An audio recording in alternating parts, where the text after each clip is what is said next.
You know that feeling, right?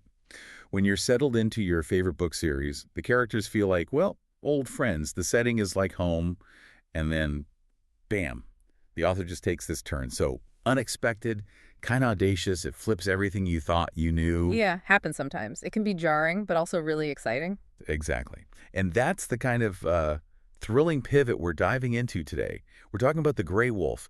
It's the 19th book in Louise Penny's Chief Inspector Gamache series. Beloved series. Totally beloved. Penny, the Canadian author, she's really pushed the envelope here. It's generating a lot of buzz, and for some pretty big reasons. Mm-hmm.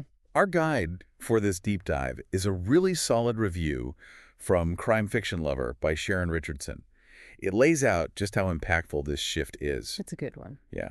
So our mission, let's unpack how The Gray Wolf marks this, like, bold new direction for Penny.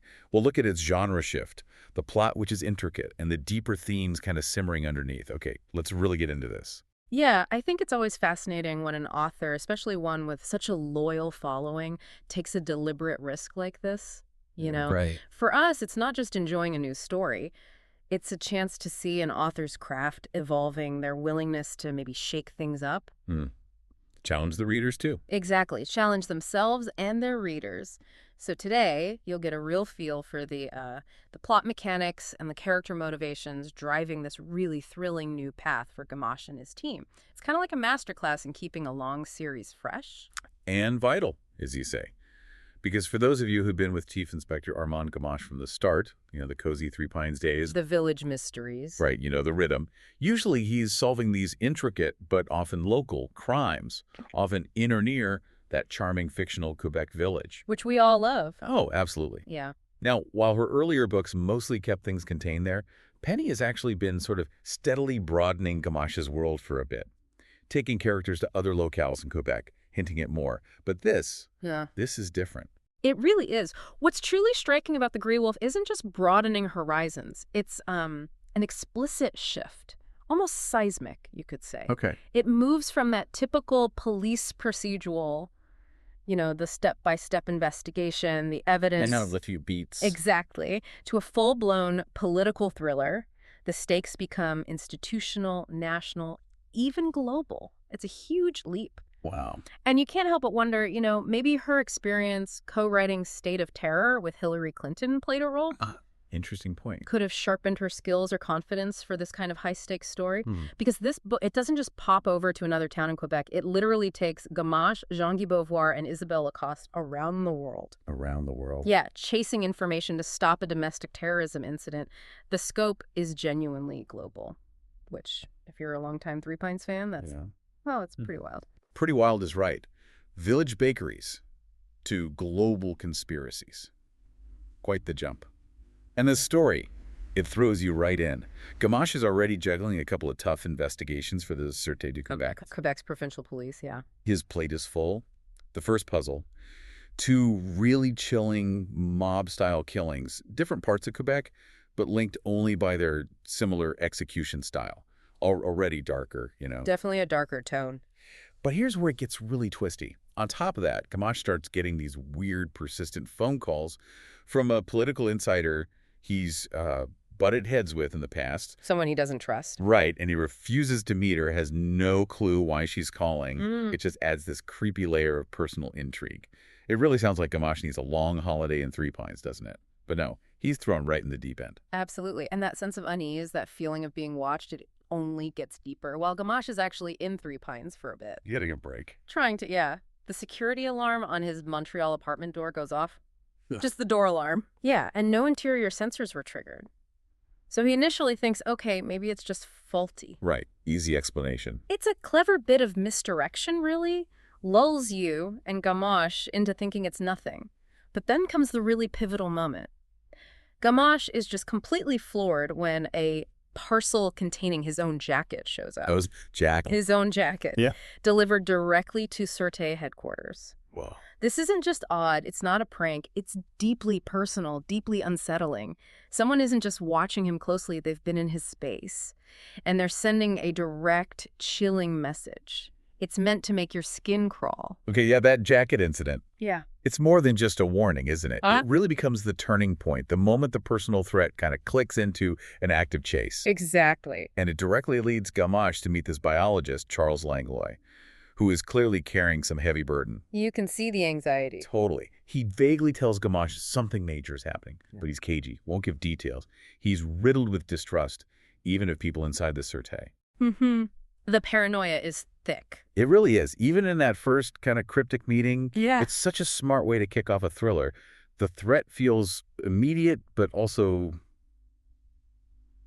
foggy, you know? It is, and the stakes just shoot up immediately because not long after they meet, Langlois is murdered. Oh, wow. Okay. And what's fascinating here is how that just completely changes Gamache's approach. It forces him, Beauvoir, and Lacoste to make a pretty radical call. Which is They have to work independently from their colleagues. go rogue, basically. Essentially, yeah. And it's not just a whim. It comes from Gamache's deep, really unsettling suspicion that some individuals in the Sûreté may have been compromised. He doesn't know who to trust inside his own force. Exactly. This profound mistrust means they have to actively conceal details they have uncovered from their own people. It creates this incredible tension, internal and external. They're like rogue agents inside the system. That's intense. And the urgency just builds and builds as they eventually discover a catastrophic event has been planned. The whole story just becomes this desperate race against the clock to solve it before the metaphorical bomb is scheduled to go off. It's incredibly gripping, high-octane stuff. Wow.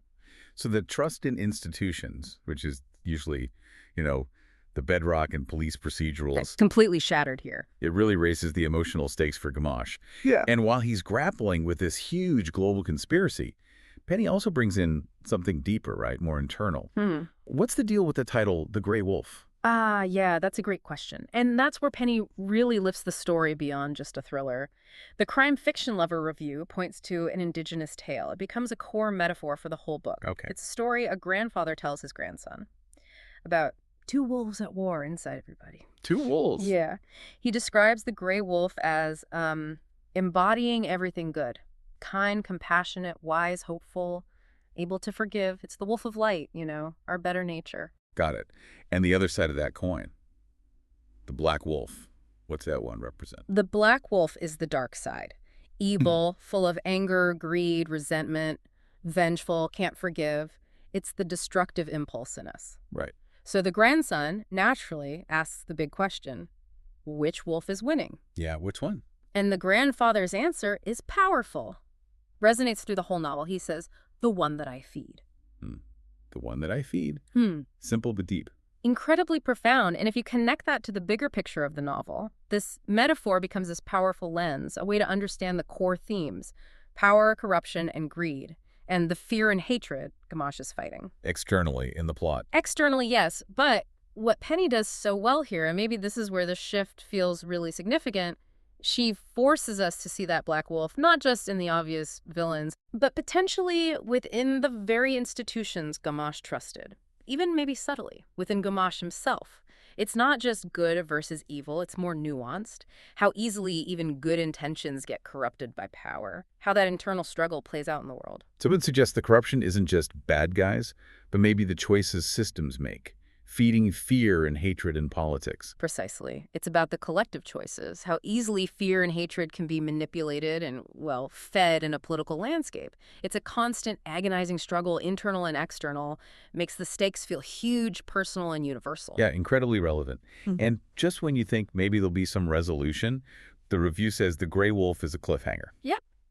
Leaves you hanging. So while some plot lines will be completed, that bigger philosophical fight just endures. Gamache is left with this really chilling belief that there's a black wolf with a need for power who has been spreading fear and hatred.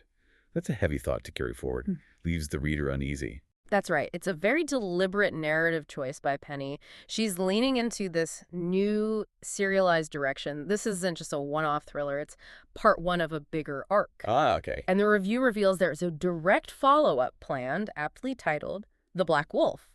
It's apparently due in 2025. So soon. Yeah. Sets up huge anticipation then. Massive anticipation, you know, what direction this story about power, corruption, and greed will go. But interestingly, the review also mentions a touch of maybe longing. Oh, Yeah, this hope that hopefully we will see more of the folk from Three Pines, which have given the series its enduring charm. It's that balancing act, isn't it? Embracing the new, but not forgetting what made people fall in love with the series. that balance is absolutely key, and it sounds like she's managed it pretty well, critically speaking. The review mentions the CFL rating.